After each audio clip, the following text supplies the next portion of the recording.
we believe as an industry that in the next 1 year, the vast majority of programmers will be replaced by AI programmers. So that's 1 year, okay? What happens in 2 years?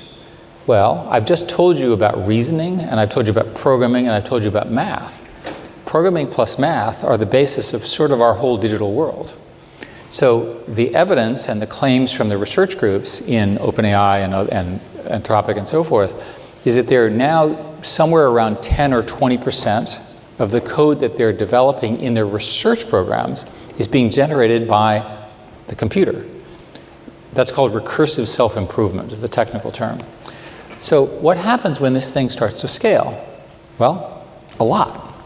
So far, 2025 is shaping up to be a monumental year for AI. And according to top AI researchers, 2026 is going to be the year in which millions of jobs will be replaced by AI. In this interview with Eric Schmidt, former CEO of Google, he gave some pretty eye-opening statements that we can't ignore. Watch this. So AI is your thing.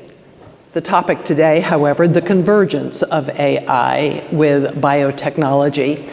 I'm wondering, this report is intended to increase awareness of biotechnology and AI, to increase knowledge, to get people excited about it, maybe even to get people to enter the field. If you had to give one example of this convergence of AI and biotechnology that you think might do that, have you got one? Well, first, let me thank Senator Young, the other members of Congress, Caitlin, obviously, who's here, and the whole team that put this report together. I'm really proud of the work that we did. The commission spent an awful lot of time on the details, and I learned, when you do these things, you learn a lot, as well as get to contribute. One of the things that I learned that I wanted to make sure I emphasize, it's in the report, is that I had assumed that the biotech people had figured out scaling. And after all, these are huge markets. Right? I live in a world of scaling. But in fact, there's a huge valley of death. And I would encourage you all, to the degree that you're in this business, really think about it. Our recommendations in the report are fundamentally around the science of scaling. Technically, that means how many vats, how do you grow them, that kind of stuff. Very highly technical bio issues. There's also a recommendation in here around building an infrastructure for scaling.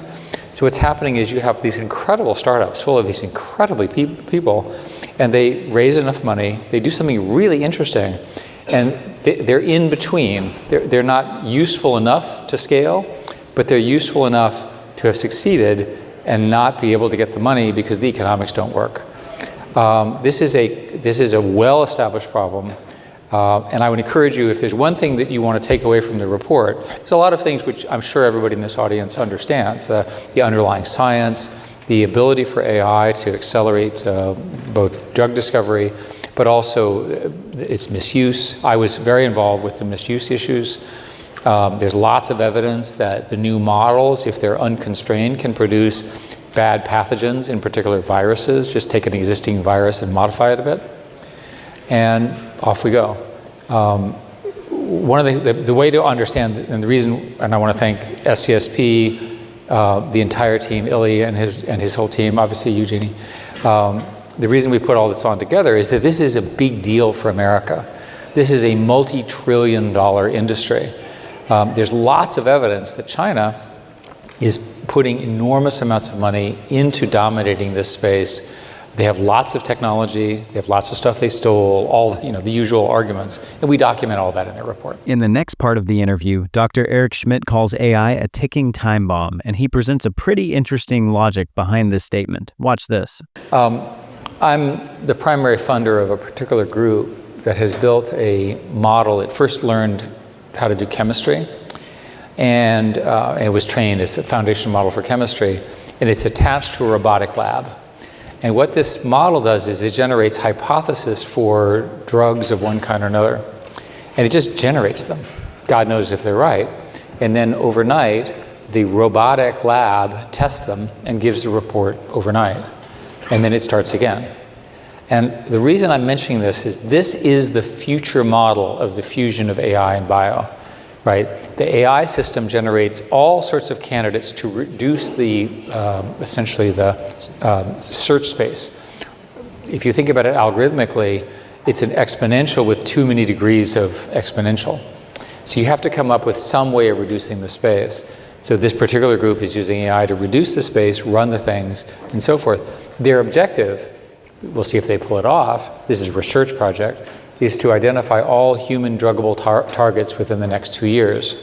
If that occurs, then that information goes straight into the drug industry.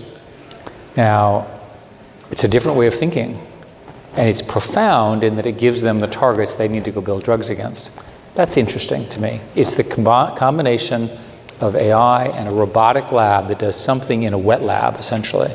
So one model that you should think about is wet labs will be roboticized, and the wet labs will have they're not humanoid robots, they're arm robots, and they go boom, boom, boom, and they do the pipetting and so forth and so on, and they do it 24 hours a day.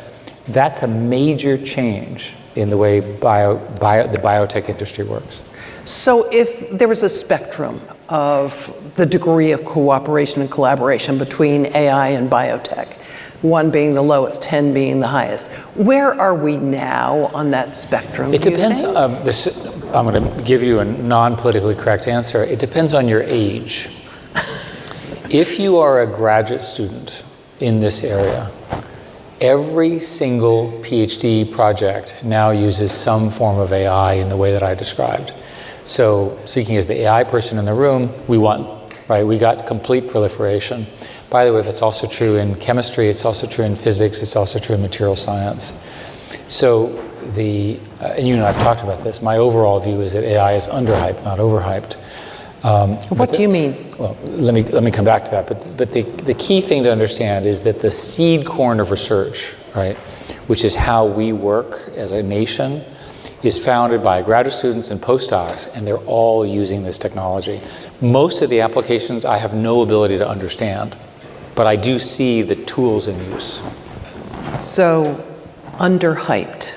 It seems to me I read about AI every day. Well, if you actually read the press, it's every nanosecond because what happens is every company is now an AI company, even if they don't do AI at all, because they figure that it increases their valuations, which is useful in today's market. Sorry. Very.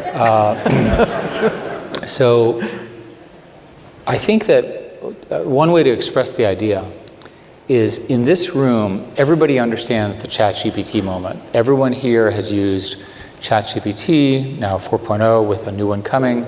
Gemini, there's a new one called 2.5, which is beating the other ones. I'm pleased for that as a big Google person. Claude 3 is the best one for programming, and they're all in the same equivalence class. The Chinese model, DeepSeek, is also in the same equivalence class. Grok 3, which has just come out of the Memphis data center with Elon, which is now part of the union of Twitter and XAI, is also in the same class. You think of those as language to language. Ask it a question. I was talking to somebody who was explaining to me that they use it for relationship advice, and another person told me that he used it for psychological advice. And I said, do you realize that it wasn't trained to be either a relationship coach or a psychiatrist? And in fact, it's probably illegal to say that you're a psychiatrist, because trust me, it didn't pass any of the tests and it hasn't been vetted. Well, nobody cares. The power of these models is extraordinary. And whenever I have a complicated question, I just ask one of those services. And they have differences, but they're roughly in the same category. That's last year's story that everybody thinks is the current story. The next story is the ability to do planning. Take a look at OpenAI R3, O3 or DeepSeek R3, and you'll see that they do this incredible demo. You ask it to show it what it's doing, or do deep research, which is available in most of these things. And it'll show you how it goes up the decision path. It'll try something, it didn't work. It goes back, it tries something else, didn't work. Oh, goes here, oh, it worked, and then it goes over here, and so forth. It's following the tree of choices. Now, what's interesting about that So you sit there and go, why is he so emphasized that? By the way, that's how we think. Right, let's pause. We went from language conversation, and furthermore, the foundation models today in biology use sequence prediction to predict biological elements, chemistry, so forth and so on. That's all well established. But the big breakthrough now through a technology called reinforcement learning is this. So you go, okay, well, that's pretty impressive. Okay, so we believe as an industry that in the next 1 year, the vast majority of programmers will be replaced by AI programmers. We also believe that within 1 year, you will have graduate level mathematicians that are at the tippy top of graduate math programs. There's lots of reasons to think this is going to happen. This is the consensus. You go, okay, well, that's pretty interesting. Now, I can't do that kind of math. Very few people can do that math. How can the computer do that math better than anybody else? To some degree, it's because math has a simpler language than human language. So the way these algorithms actually work is they're doing essentially word prediction. So you take a sentence, you take a word out, and then it learns how to put the correct word back in. This is called the loss function. And it's optimized to do that at a scale that's unimaginable to us as humans. So you do the same thing for math. But there you use a conjecture and then a proof format through a protocol called lean. In programming, it's pretty simple. You just keep writing code until you pass the programming test. So strangely, the first question I always ask programmers is, what language do you program in? And the correct answer is it doesn't matter. Because you're trying to design for an outcome, you don't care what code is generated by the computer. This is a whole new world, okay? So that's 1 year, okay? What happens in 2 years? Well, I've just told you about reasoning, and I've told you about programming, and I've told you about math. Programming plus math are the basis of sort of our whole digital world. So the evidence and the claims from the research groups in OpenAI and Anthropic and so forth is that they're now somewhere around 10 or 20% of the code that they're developing in their research programs is being generated by the computer.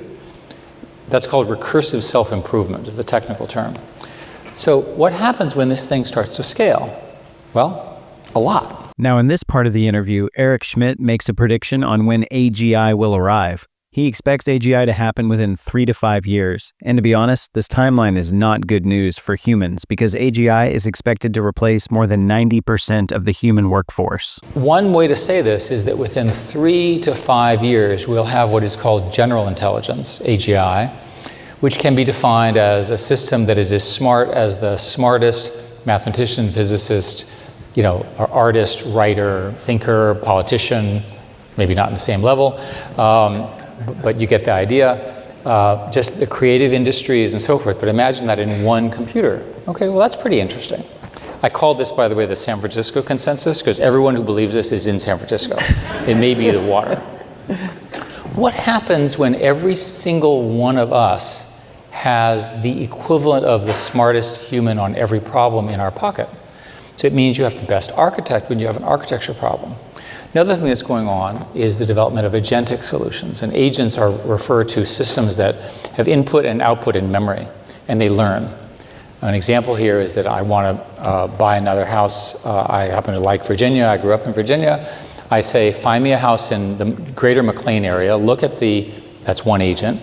Look at all the rules, figure out how big a house I can build. That's another agent. Do the transaction to buy the land. That's another agent. Design the house with a human architect, right? But sort of ignore them for most of the thing, but they have to sign it off. And then I approve it, and then find the contractor, right? Hire the contractor, pay the bills, and then at the end, sue the contractor for lack of performance. Okay? Now, I just gave you the stupidest possible explanation. I just described every business process, every government process, and every sort of academic process in our nation. So it isn't just the programmers that are going to be out of work. We're all going to be out of work. No, that's not a consequence. I'll come to that.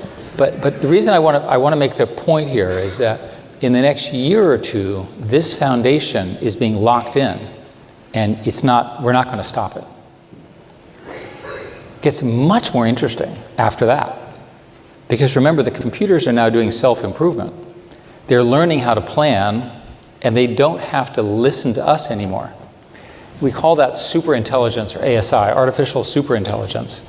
And this is the theory that there will be computers that are smarter than the sum of humans. No. The San Francisco consensus is this occurs within 6 years, just based on scaling.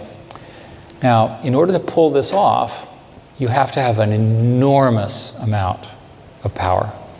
I was here yesterday testifying about this, and we need, I can talk at some length about how many gigawatts and how many nuclear power plants and all that kind of stuff we can talk about separately. This path is not understood in our society. There's no language for what happens with the arrival of this. I wrote a book on this with Henry Kissinger called Genesis, which I recommend, obviously, because I wrote available it. Available in your usual places. But the important point is, this is happening faster than our society, our democracy, our laws will address. And there's lots of implications. That's why it's underhyped. People do not understand what happens when you have intelligence at this level, which is largely free.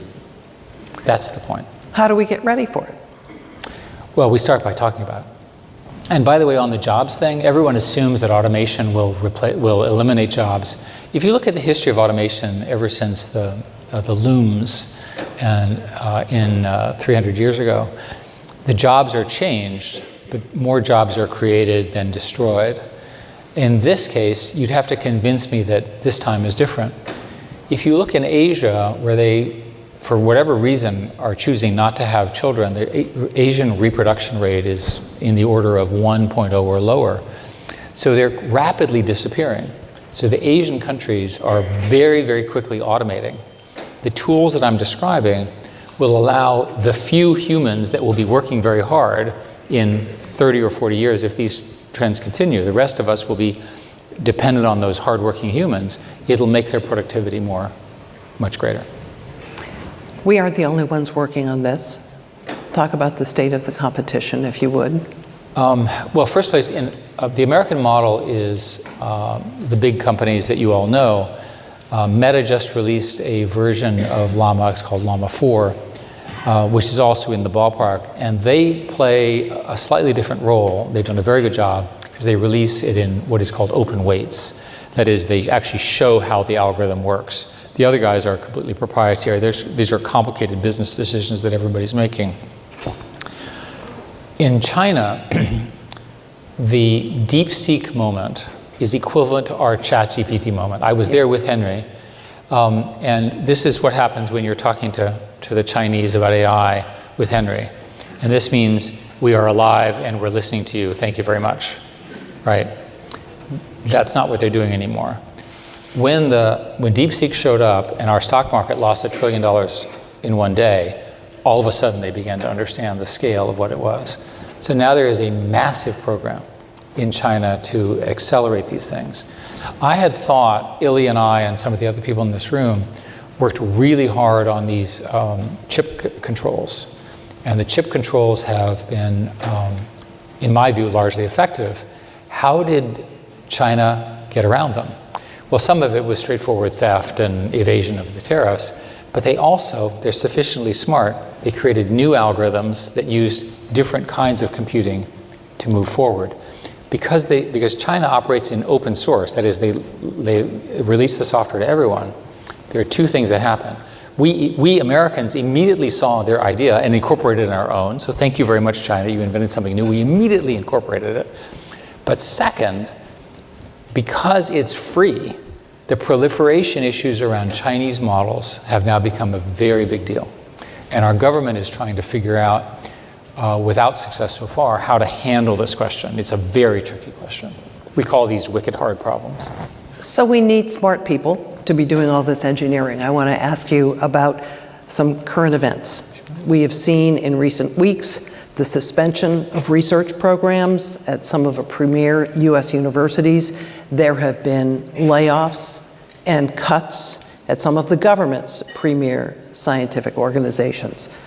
Some international students are choosing not to come to the United States. Others are leaving because they're afraid of being swept up on the streets. And some top US scientists are looking for jobs elsewhere, and they're being courted by other governments. do we risk losing the brain power that we need to stay competitive both in AI, in biotechnology, and every other emerging technology? I had thought that this was just the usual government stupidity around politics, but here are some of the facts. Last week I was in London talking to people, and they said that we are preparing for people who are moving back from the US because they don't want to work in this environment. They figure they're going to get here. These are British people, right, like our best allies. The damage of the 15%, everybody understands here, there's this thing called the indirect rate. And the current government makes the claim that the universities are overbilling against the 15%, which is false. It turns out that the way the structure was erected in the 50s, this is under Vannevar Bush, was that the people were in the direct costs and the labs were in the indirect cost. Right. So if you fully burden the cost, the overhead rate is somewhere between 10 and 15%. This is evidenced, for example, by the Gates Foundation, and I'm a philanthropist, so I know these things, but they look at total cost. The government has chosen to use this as a mechanism falsely to attack science. If the government has a problem with specific scientists or specific science research, please have a good time. But this looks like a total attack on all of science in America. Now, why is this a problem? Everything that has happened in American exceptionalism. So an example is America, the average American has twice the income now as a European. Good job. Why? We're more innovative. What are we innovative in? Science and technology generated business opportunities.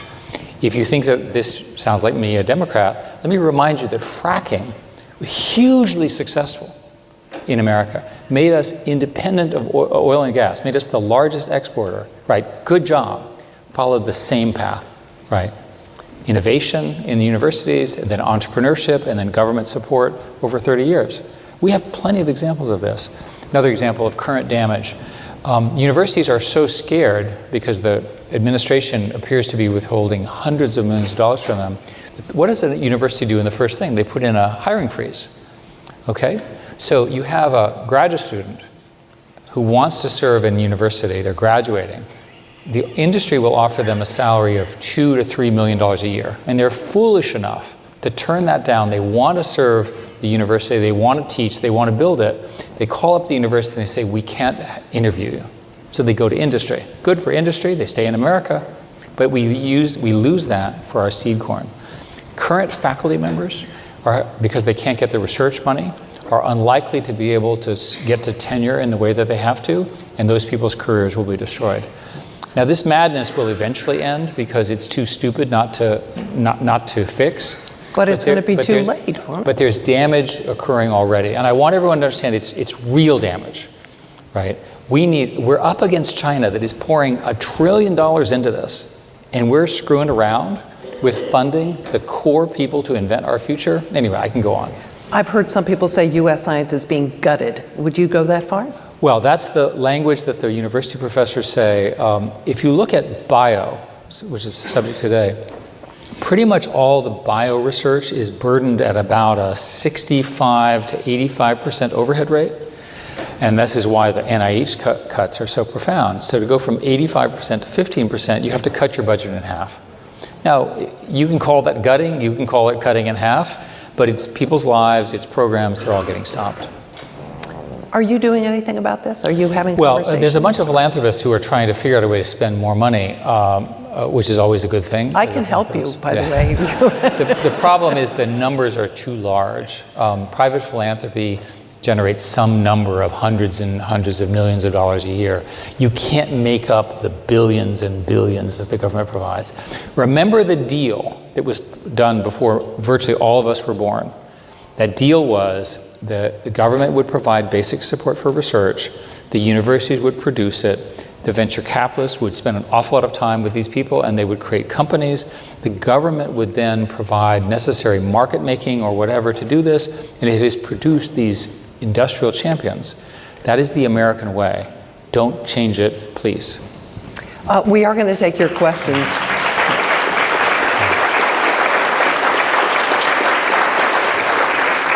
We are going to take some audience questions in just a minute, so put on your thinking caps. I'm wondering about private investment. We've heard a lot about it here today. And what are your thoughts on the current economic turmoil and what that is doing to the mood to invest in AI and biotechnology? I think everyone in the room understands that businesses need predictability. And so any system where the rules change every week is pessimal, right? Because people are making very, very long-term decisions. I'll give you an example. Most people think that we need 10, 20 gigawatts of electricity, which translates to data centers. Those data centers, typical chip is 2 kilowatts, so you can do the math. These end up being, I don't know, $50 billion, $100 billion decisions. They play out over, takes a couple years to build the data centers. You have to then get in queue to get the GB300 from NVIDIA and so forth. The economic uncertainty slows that. It happens, but it happens slower and with greater latency. All of these slow down the vision that I just outlined. Now, why is this important? I'll give you one more example. And this is what I'm really worried about. Let's imagine, so we'll use, you're the good person, you're the good lady and I'm the bad guy. I like that. Okay, and the good lady, the United States in this case, is ahead, and you've done everything right. I'm the bad guy, China or whatever, and I'm 6 months, 12 months behind. As you get closer to superintelligence, right, I get more and more worried unless I'm going to be there the same as you. And you sit there and you go, what's he complaining about? You know, it took 4 years for the atomic bomb to be recreated in the Soviet Union. During that 4 years, we had a monopoly, but it was fairly quickly eliminated. These are network effect businesses. And so network effect businesses have the property that the leader tends to get 90% share. So in the scenario where you, the good lady, are doing this, of course we would all applaud you as Americans, you're likely to get 90% share or more of intelligence in the world. Okay? That would be terrible for me. Right. What would I do? Try to undermine me. Okay, let me tell you how I would start, just to give you a heads up. The first thing I would do is to try to steal your intellectual property and the people. Check. Okay? And you're such a good lady that you've managed to prevent me from doing that. The next thing I'm going to do is use my AI, which is almost as good as yours, to go into your AI, these are called adversarial attacks, and modify your system. Check. And you go, no way, because we have such great cryptologists, we're so far ahead of you, that 6 months we anticipated this. What's my next move? I bomb your data center. But think about it. We're having this whole debate in our nation about what to do about Iran's nuclear program, and I'm not an expert in that. But these are the kind of conversations that happen here in DC. So when we get to the point where China is N months ahead, are we willing to bomb their data centers? My favorite example here is I've been working on this. I was talking to somebody who said, the answer is obvious. I said, what? The good lady and the bad guy, we agree to a treaty where each of us puts dynamite on each other's electricity supply. You get to blow up my electricity if you get mad, and I get to blow up your electricity if I get, you get the idea. Now, some would say we've already done, that's already happened. Well, kinetic attack on people's data centers is probably an act of war. Yeah. So this is the kind of thinking that people are, and obviously that proposal is rejected. I'm using it as an example, it's not going to happen. But this is an example of where the proliferation issues, and technically this is called the eye of the needle problem. You have to get through this eye of the needle without killing yourself and killing everybody else to get to this promised land of AI. Speaking of relationships with other countries, in this report and in other conversations I've had, people have talked a lot about the need in the technology space to collaborate with our allies and with our friends. Let me bring it back to the current moment one more time and ask you, are we going to see that kind of cooperation taking place? Well, we need to. If you look at how you compete with China, which seems to be how we frame things now in Washington, we're only going to succeed if we have partners. The best partners are Canada, the European Union, Israel, places like that, Korea, Japan, so forth. If you can't articulate that, then you don't understand these are scale businesses. Right, so I'll give an example. Japan has recently come up with a new EUV technology, which I don't fully understand. It's new physics, to compete with the ASML machines that are currently being used in Taiwan. This is good. That competition, historically a monopoly, will give us more choices as to how we can have the supply of chips that we need for our nation and national security. Right? Thank God for the Japanese. Who thought? You see my point. We need to keep these people tight because we work better together. But we're not doing that right now. Well, that's a mistake. I'd love to take some questions. There are some folks with microphones who might be able to identify themselves for me. You have the man right here. Do I see some hands out there of questions? Here's one right at the front. Right at the front. Have we got a mic? Oh, bless you. The mics are showing up. Right here. AI will imagine your question and ask it for you. That's right.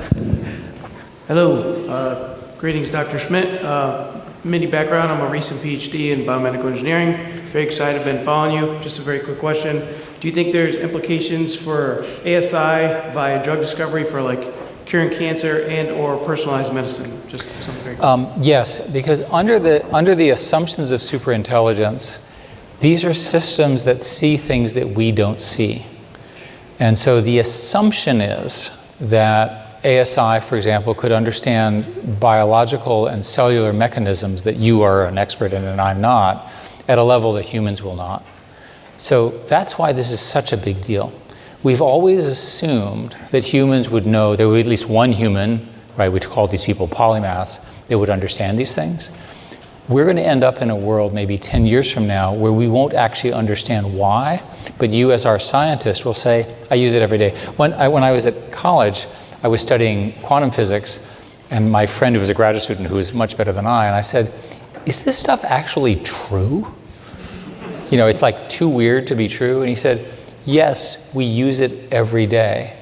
And I imagine in 10 years, some young student will come up to you and say, is this stuff true? And you'll say, frankly, I use it every day. No human understands it.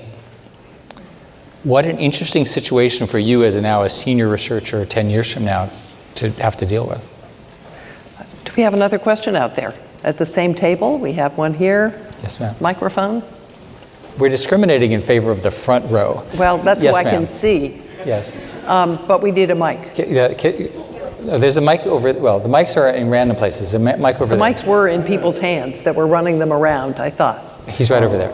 Well, thank you very much. Okay. Great conversation. I had a question about parity, even within the U.S. Imagine my young researcher, where I'm a small company.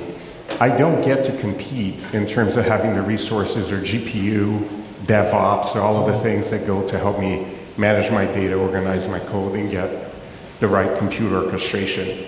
And how do we create the resource so that it's not just top companies, top things that can run away? Because that also creates a issue in research because I won't be able to validate someone else's because they have more resources. Exactly right. There's a proposal called NAIR, National AI Research, which was proposed by a group at Stanford, adopted among the university system. We have endorsed it a great deal to try to get enough hardware. If you look at the math of what these companies are proposing, universities will never have that kind of resources. They never did in physics, they never did in chemistry, they're not going to have it in AI. There's good news, which is at least the open source models, and which are essentially pre-trained, will be available to them, and we'll have robust such things. And that we'll be able to take a powerfully trained model and then adapt it to your specific area. And I think that's the best solution that we can come up with. Where's that mic now?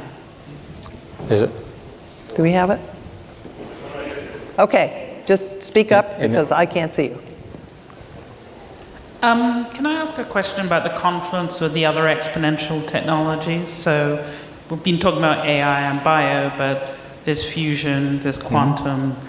What do you see that coming together of the triumvirate looking like, and how do you how do we think about maintaining competitiveness in all three so that we advance all those at the same pace? I'd love we can. I don't think we're going to be able to keep at the same pace. To some degree, because the AI revolution is essentially math, and it's governed by essentially 3 scaling laws. There's a very good paper by Dario called the Machines of Loving Grace. The first scaling law is the law that you see with ChatGPT and others, where if you just add more hardware and more data and more time, it just gets smarter and smarter. The second one involves reinforcement learning and planning, the examples that I used. And the third involves something called test time training, where the system is learning as it's doing. The latter 2 are just at their infancy. So it looks like in core AI, we are riding these exponential curves, and we've got more to ride. No one yet, I've asked this many times, no one yet has seen those limits. We thought there might be a limit when we ran out of stuff to train on. We've essentially sucked all human knowledge, as written down anyway, into these models with all sorts of implications. But there's plenty of data that we can generate to keep powering those things. So it looks like those exponentials are going to go quite a bit faster than the others. So if you look at fusion, for example, AI is necessary for all fusion designs and all fusion management, especially the plasma, but the core science is not running on an exponential. In quantum, it's the same argument. So we'll get there, but I think AI is going to lead first. The reason I chose programming and math as opposed to the hard sciences, or I guess they're hard, but the other hard sciences, is that programming and math are scale-free. In other words, there's no hardware constraint. It's just if you have enough electricity, you can just do more math programs. You don't need more biology and more labs and more whatever. That's why I think it'll burst there first and then diffuse into the other fields. I'm sure there's another question out there, Mr. Microphone. I'm going to let you pick because I can't see anything. How about over Do we here? have someone with a mic? Here we go. Hi, Sidney Friedberg from Breaking Defense, and a longtime follower of your work with Bob Work, actually. Let me ask, as a longtime science covering reporter and science fiction fan, but also an AI skeptic, how confident are you about this superintelligence thing? I mean, we've had the ChatGPT revolution for a few years now, and it seems to produce often super stupidity. Instead, or at least if you turn the temperature way down and feed it with RAG and tell it only to use trusted sources and pull the citations and to make citations to real things, not imaginary things, you will get the lowest common denominator of what you put in the database. That, the exact opposite of creativity and superintelligence and the ability to discover anything new. The LLMs seem to be, the great distiller of sort of thin gruel from the combined knowledge of human civilization, which is useful in certain applications, like for the government here in DC, we produce reams of paper no one ever wants to read, so we can make the AI read them and summarize them for us. But do you have a question for us? How is that heading towards super intelligence as opposed to super mediocrity? My favorite current example is I'm on the board of a hospital, and the insurers send letters that are generated by a computer to reject treatment. So this particular hospital uses the equivalent of ChatGPT to generate appeal letters. So you have a computer writing a letter and this is how we run our medical systems. So to go back to the stupidity point, the fact that AI is good at something doesn't mean the process that it's embedded in makes any sense at all. I don't agree with some of the things you said, in particular that the algorithms are so much better in terms of hallucinations and so forth in the last year, and they're getting much stronger. But the real arrival is reinforcement learning, which allows you to do path-dependent reasoning. We don't know where that limit is. Let me give you an example of a question that we don't know, which I think will help answer your question. What is the limit of knowledge? Okay? So I'm not a brilliant person. I've just learned a whole bunch of stuff. And so I run out of ideas and then I don't know what to do. The truly brilliant person will look at something. This is how science works, this is how biology works. The greatest inventors, they see a pattern in one area, and then they're able to apply it in a completely different area. So I'll give you an example. Let's say that there's a prime number component in one area, and they happen to notice that primes are present in the other area, and they can use the same tools. I'm oversimplifying. That's genius.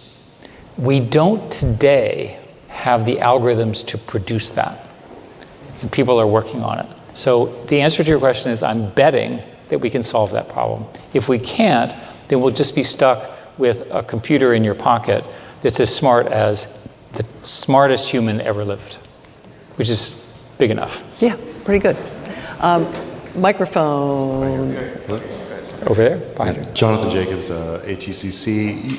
There's been a lot of discussion today about data and its importance for the advancement of biotech, the confluence of AI. And earlier, you were talking about what adversarial risks there were, in the sense that, you went all the way through to, reciprocally putting dynamite in each other's data centers, right? So I'm wondering if you can comment a bit on the importance of data authenticity and provenance. One of the concerns that I have is the vast majority of public data that's being used to train these models is originating from databases which anyone in the world can contribute content to. And there's often not the provenance behind how that data was generated. And that seems like a risk. I think the provenance question that you're asking is really fundamental. The AI systems can take noisy or bad data and normalize it. But if the data has been deliberately altered, which is, I think, a way of thinking about it, that's going to be a new kind of national security risk. If you look in biology, the core problem in biology is we don't have enough data.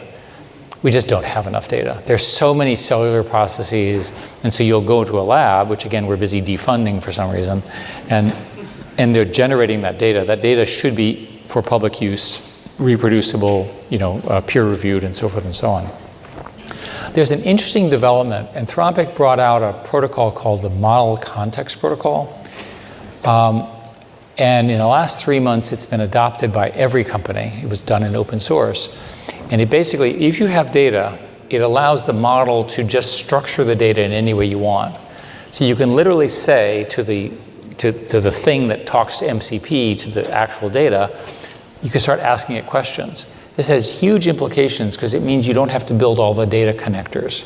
You can just have the raw data, and then the model is smart enough to navigate the raw data to answer your very sophisticated question. So that's a big improvement and a big deal that just happened in the last few months. I think we have time for one more.